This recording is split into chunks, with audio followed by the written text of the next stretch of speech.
Hai teman-teman, kami di sini akan menjelaskan hasil diskusi kami bersama teman-teman, yakni hubungan dan menganalisis antar perundang-undangan.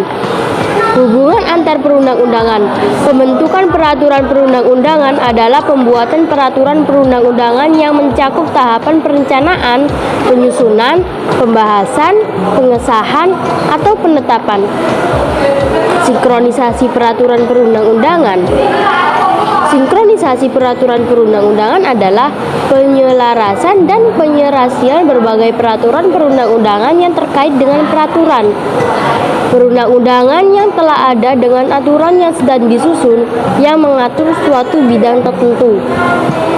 Adapun tujuan dari kegiatan sinkronisasi adalah untuk mewujudkan landasan pengaturan suatu bidang tertentu yang dapat memberikan kepastian hukum yang memadai bagi penyelenggaraan bidang tertentu secara efisien dan efektif. Sinkronisasi dapat dilakukan dengan dua cara, yaitu sinkronisasi vertikal dan sinkronisasi horizontal. 1.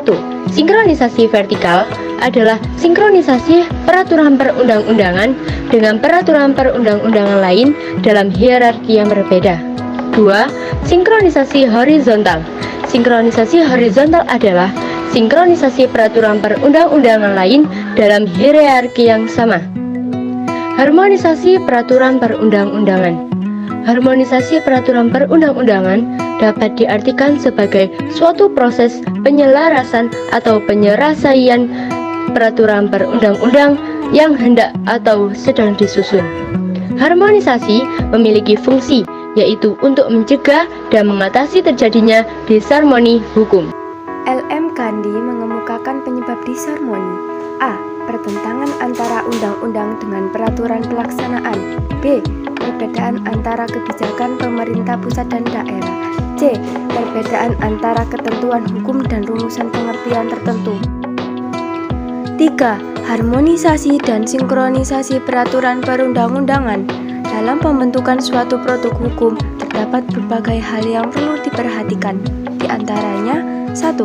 Memperhatikan hierarki peraturan perundang-undangan. 2. Asas-asas pembentukan peraturan perundang-undangan. 3. Materi muatan. H. Menganalisis peraturan perundang-undangan. Suatu negara untuk membangun sektor hukumnya sangat diperlukan sumber hukum yang menjadi dasar dari setiap tata aturan perundang-undangan. Pancasila dan UUD NRI tahun 1945 menjadi dua serangkaian menjadi sumber dasar hukum di Indonesia.